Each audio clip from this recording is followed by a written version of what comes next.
Aniya na, mga dagkong balita sa Balitang Bisdak karong Martes.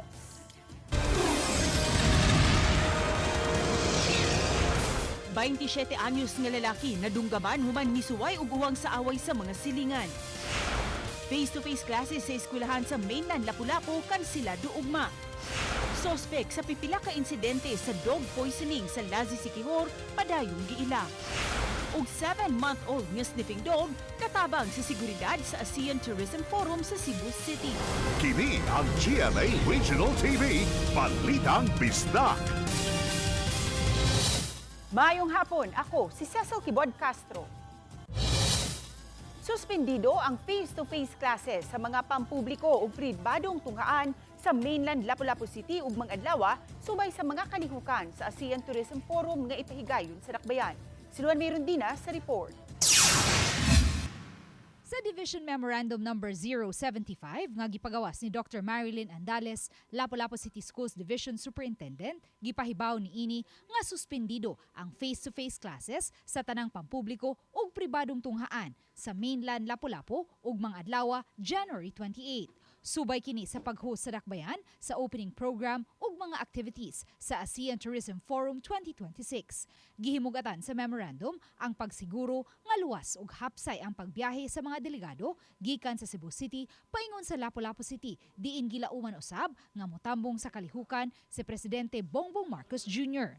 Hinon aron magpadayon ang pagkat-on sa mga bata, ipatuman ang alternative delivery mode o gipahinumduman ang mga magtutudlo sa paghatag sa mga gikinahanglang materyales o assistance ngadto sa ilang mga estudyante.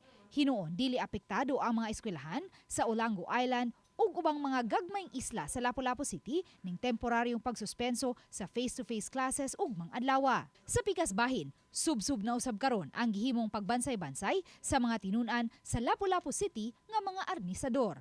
Atol sa ipahigayong welcome dinner ugma sa gabii sa Liberty Shrine sa Mactan, 300 ka mga tinunan sa elementary ug high school sa Dakbayan nga mga arnisador ang mopakita sa ilang kaantigo sa Filipino martial arts. May mga sakop usab sa Lapu-Lapu City Performing Arts nga mopasundayag. Nihimo na usab og ocular inspection sa Lapu-Lapu City Mayor Cindy King-Chan sa duha ka mga venue nga pahigayunan sa mga kalihukan ug mga adlaw.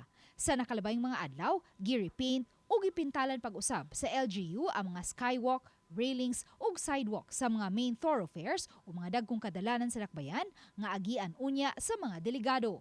Uban ni Marlon Malgazo ug Rod Prado, Luan Merondina. Balitang Bisdak. Sa laing balita, andam ipadayon sa Mandawi City LGU ang kasabutan sa landfill sa Barangay Binalyo sa higayon nga makabalik na kini sa pag-operate human sa nahitabong trash slide. Sa pagkakaroon, pabiling gigamit ang parte sa yuta sa syudad sa Umapad, isip transfer station. Ano ang report ni Nico Sereno? Pabiling gigamit karon ang Green Learning Park diha sa may barangay Umapad, isip transfer station sa mga basura. Dito habwaon sa mga trucks ang nakolekta gikan sa kabarangayan sagad residual wastes. Ug gikan sab didto hakuto na sa private hauler nga gikontrata sa Dakbayan aron adto ma-dispose sa landfill facility. Kagahapon sa sesyon sa konseho, gipasabot ni Architect Araceli Barlam ang mga city officials sa gihimo sa LGU sukad bidahili ang Binalyo landfill nga dugay nakakontrata sa syudad. Sa nahitabo, dunay mga sugyot ang DENR sa alternatibo nga labayan sa basura. Kini ang ilang giistudyuhan pag-ayo, una mihimo og kasabutan tali sa private hauler.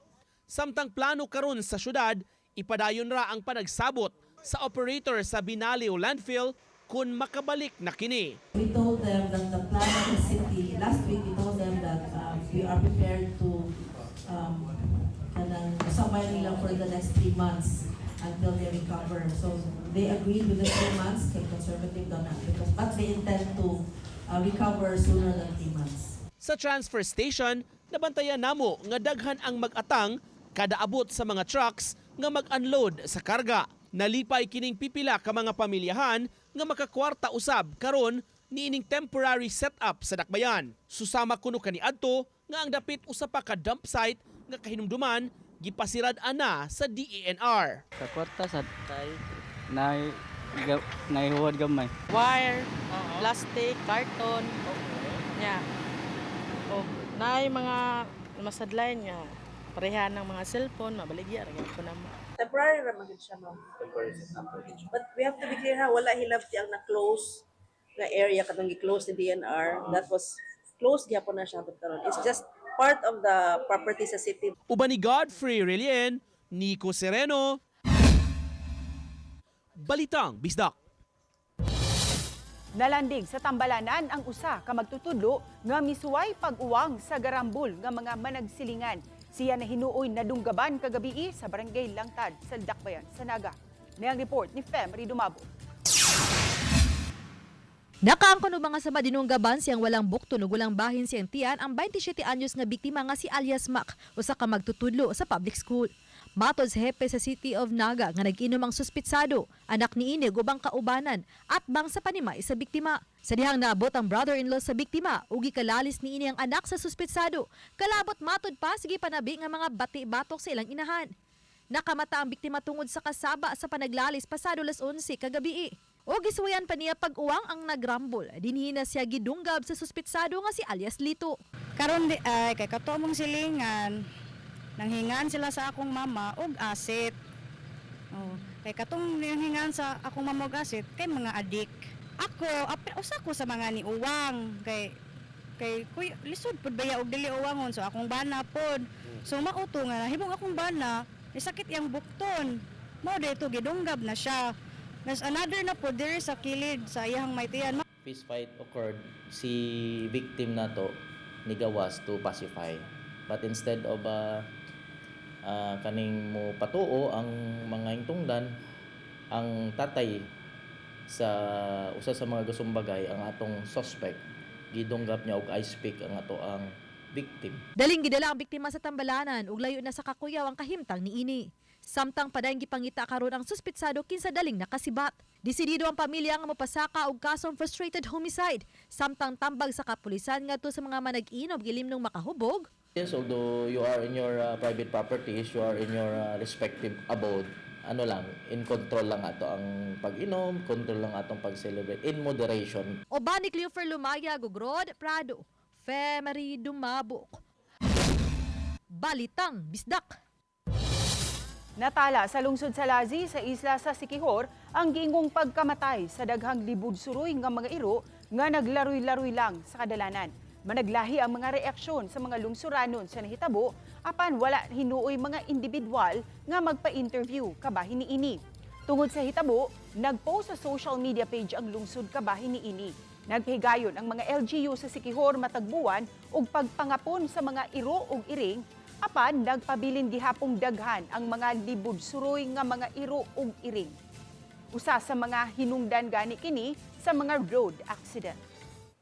I hope the owners of the dogs must be very responsible for that. Okay? Kay kung kanang mga iro kanang mga iro nga di ang mga tagiya di po responsible, most probably ang mga silingan masuko na po. So, buwan silingan siguro, basin, hiluan nila or something, diba? So, muhangyo lang ko sa mga tag-iya, sa mga iro, na kinahanglang responsable sabta.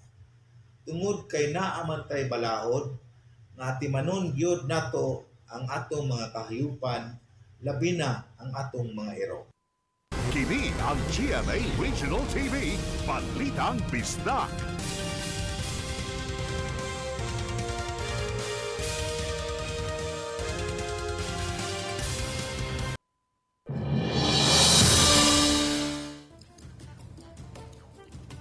Gisusi ni Department of Public Works and Highways Secretary Vince Dizon ang kahimtang sa Mananga River sa Talisay City diin gibanlas ang pipila ka mga panimay. Sa iranta sa live report ni Fem Ridumabo. Fem? Yes, human sa kapindwa kabuan nga pagdua o pagbisita o pagsusi ni DPWH Secretary Vince Dizon sa Mananga River sa Dakbayan sa Talisay, kaganiya subli na usab nining gisusi ang Mananga River alang na matud pa sa short-term o long-term solution. Usa sa tumong matud pa sa pagduaw ni Dizon maong paghatag og short-term solution aron dili na mahitabo pa pag-usab ang kadaot atol sa pagkusukuso sa Bagyong Tino nitong Nobyembre 4 sa miaging tuig. Gibanabana nga mokapin sa usa ka libo ka mga panimay daplin sa sapa sa Mananga ang gibanla sa pag-awa sa tubig sa Mananga. Mato di Dizon nga mando ni Presidente Bongbong Marcos nga sa pagsugod ding tuiga makahan-ay ang DPWH og flood management situation sa Cebu nga magsilbing usa sa mga priority project nila karon tuiga. Usa sa short-term solution ug nga kinahanglang masugdan na mao ang pagpalapad ug pagpalawom sa sapa sa di pa ang ting-uwan. Gisugdan na kini sa DPWH didto sa bukana sa sapa sa may dumlog ug barangay Biasong. Kung maibuot nga mapatuman usab sa daplin sa Mananga River sa habig sa mga barangay Lawaan 2, San Isidro, hangtod na sa mga barangay sa Tabunok, Lawaan 3 ug Pasaka. Hinungdan nga gipabutangan na kini nining mga orange pole o barbed wire nga magsilbing markers o cordon nga di nagyud tukuran og mga balay. 15 ka metros ay sig kahabig gikan sa sapa. Ang 15 metros ay sig kabahin sa sapa gamiton aron mapalapdan og mapalawman ang sapa sa Mananga. We will look at all the intervention, short term, long term. Yes, 'di ba? Yung long term yung mga dam sa taas, pero long term 'yun 'di ba? Pero yung pinaka-importante sa akin yung short term between now and the rainy season. Then we will present it to our TWG, to the experts. They will compute and simulate the effect. The 6 months of 2026, our number one objective is to widen the river. Kasi kaya tayo nagkanda sira-sira dito, residential areas, is because the river is very, very narrow.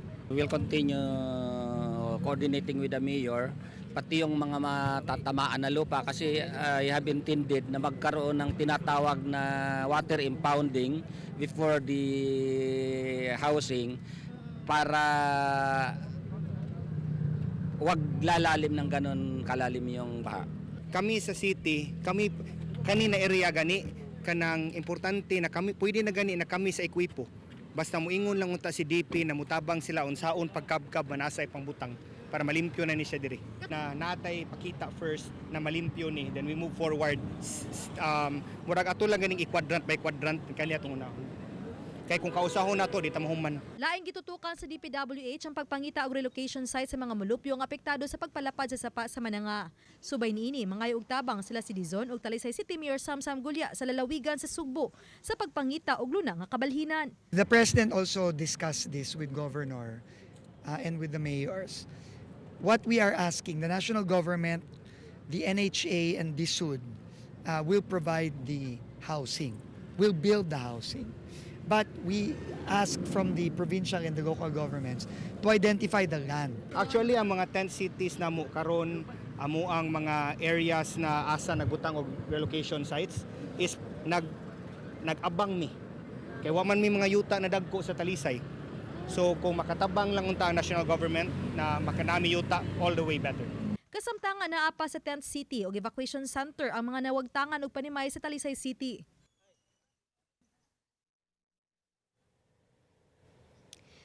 Samtang says matod usab ni Dizon nga bisitahon usab niini ang Butuanon River ug pakigtagbuan ang mga mayor sa syudad ug kalungsuran nga grabe usab napektuhan sa pagkuso-kuso sa Bagyong Tino niadtong November 4. Samtang gidugang usab ni Dizon nga mobalik siya sa Mananga sa Talisay City uban na niini ang DNR Secretary posibleng sa sunod buwan. Says, dagang salamat, Fe Marino Mabok.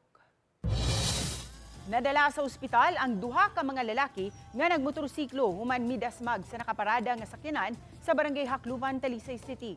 Sa investigasyon, nasuta sa Talisay City Traffic Police nga gikan sa Hakluban proper ang manag-agaw nga nagmotorsiklo. Nagsubay sila sa kurbadahong bahin sa barangay Lagtang dihang milahos kini sa kilid nga bahin ug mibangga sa nakaparada nga sakyanan. Nasayran usab sa Talisay City Police nga nakainom ang mga sakay sa motorsiklo ug gani ana pa kini dala nga mga ilimnong makahubog. Sa pagsuwat niining balita, padayon pa nga nagpaabot ang traffic police kung makigsettle ba ang tag-iya sa sakyanan. Samtang ana pa sa tambalanan ang duha ka mga sakay sa motorsiklo. Siko pang usa ka 31 anyos nga lalaki gumikan sa pagpamaligya o gipang smuggle nga mga sigarilyo sa barangay Surok, Giwan, Eastern Samar. Ginganlan og alias George ang dinakpan. Walay trabaho og residente sa Sogod, Southern Leyte. Nadakpan ang sospek pinaagi sa bypass operation sa kapulisan ug nakuha gikan sa dinakpan ang 299 rims sa mga sigarilyo, usa ka handheld radio ug 500 pesos nga bypass money. Sa pagsuwat ning balita, gitanggong ang suspect sa Giwan Municipal Police Station ug pasakaan og tukmang kaso.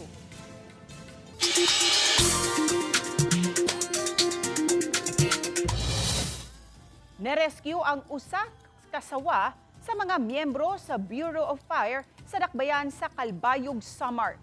May responde ang mga personnel sa BFP sa nakit-ang reticulated python sa usa sa mga panimay sa Purok 2, Barangay Obrero.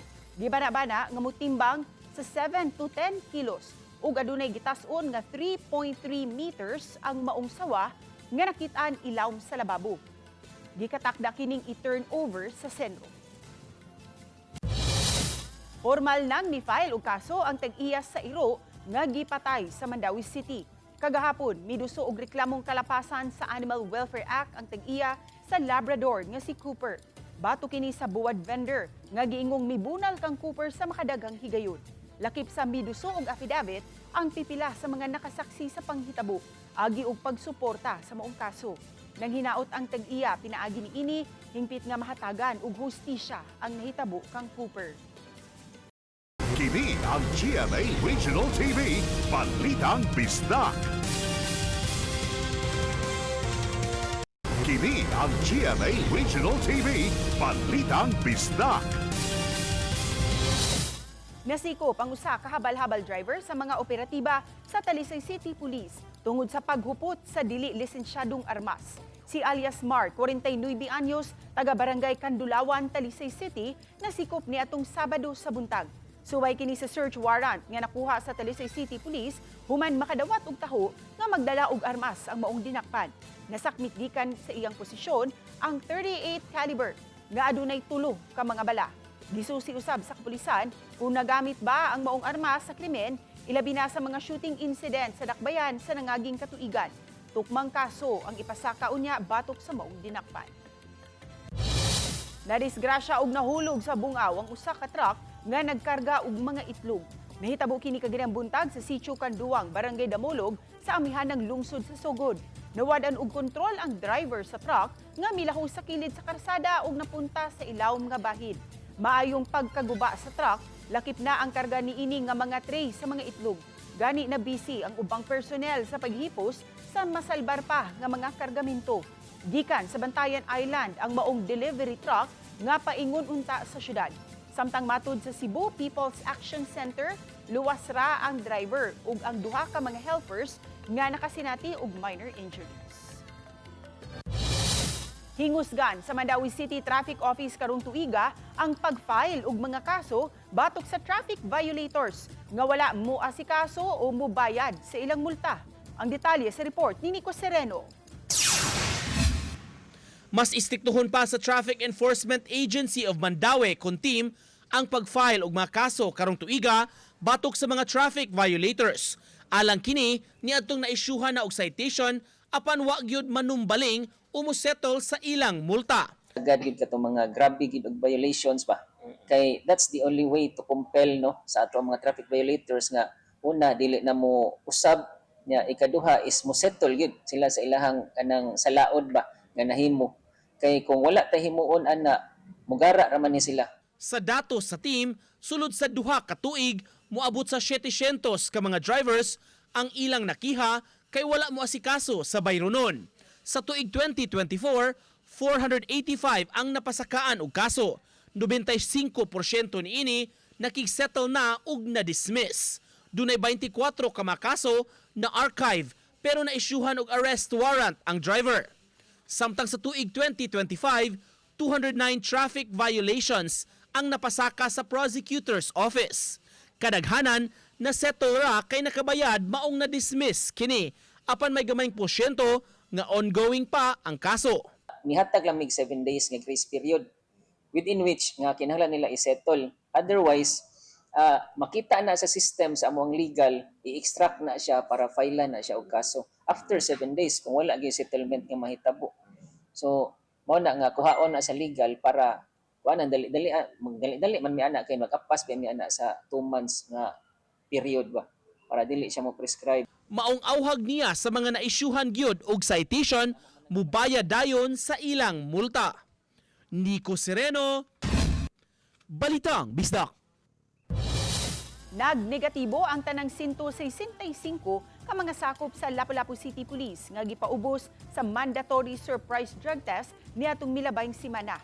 Ang unang batch nga napaubos sa surprise drug test niadtong milabayng Lunes gilangkuban sa tanang mga opisyal sa Lapu-Lapu City Police Office ug mga police non-commissioned officers nga nagranggo og Police Executive Master Sergeant ug Police Chief Master Sergeant.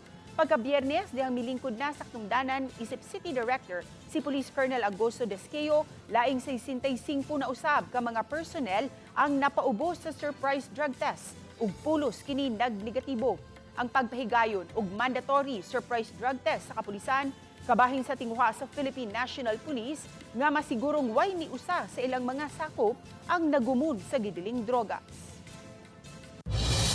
Suruyon sa mga partisipante sa ASEAN Tourism Forum ang 14 ka mga heritage sites lakip na ang mga dagkong simbahan sa Cebu City karong Miyerkules ug Huwebes. Ani ang report ni Fem Dumabo.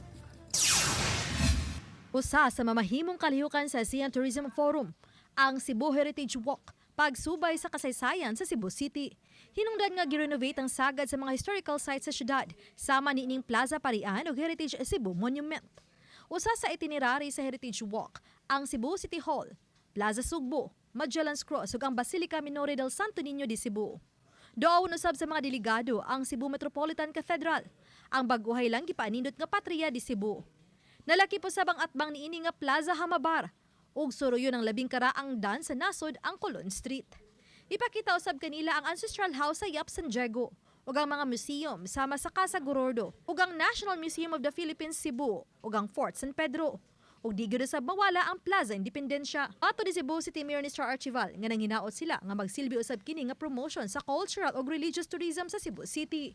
It's not only ang mga dagko kayong mga nabitawong mga ministers mo atong ipakita. In fact, starting point ni sila. Because these are the people who will spread the news that Cebu is this kind of kanang tourism. Samtang nihangyo si Archival sa mga Sugbuanon ug pagsabot nga doon nagipipila ka mga dahan ang masirad-an sa makadiyot sa pag-agi sa mga delegado sa ASEAN Tourism Forum sa nagkadiyang dapit sa Cebu City. Medyo gamay lang pagsabot because this is something good for the city in the future. Lisod man sad kayo nga ang atong mga bisita nga mga ministers ra ba ni nga ma-stack up diha sa traffic. Oban ni Clifford Lumayag, Femery Dumabok. Balitang Bisdak.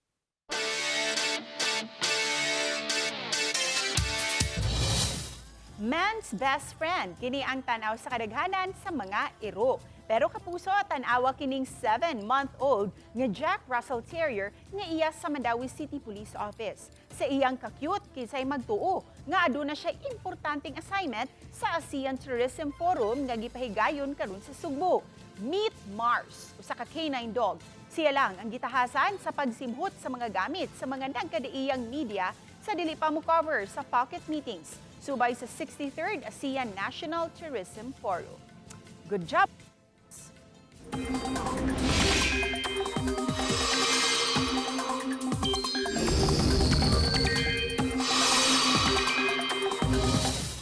Mga kapuso, padayong nakaapekto karon sa halapad nga bahin sa nasod ang amihan. Gawas sa nabatyagang kasarangang kabugnaw sa panahon, muhatod usab kini sa pag-uwan-uwan sa ubang lugar sa nasod. Mamihimo gihapong mupauwan ang localized thunderstorms. Samtang subay sa rainfall forecast sa Metro Weather, taas ang kahigayunan nga uwanon ang northern ug eastern Samar. Lakip na ang Leyte ug southern Leyte. Nagihapon ang posibilidad nga makasinati og panagsang pag-uwan-uwan ang ubang lugar dinhi sa Sugbo ug sa Bohol.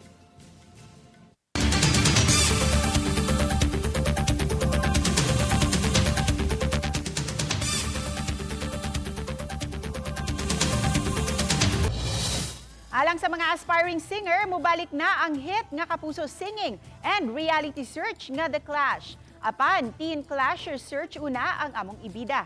Bukas na ang audition sa alang sa tanang Pinoy teens nga nag-edad gikan 14 hangtod 19 anyos. Bisag unsa ang singing style ug genre. Aduna kamoy tsansa nga makasulod sa The Clash. Ang inyong buhaton, andamon lang ninyo ang audition video nga labing minus 15 seconds nga self-introduction.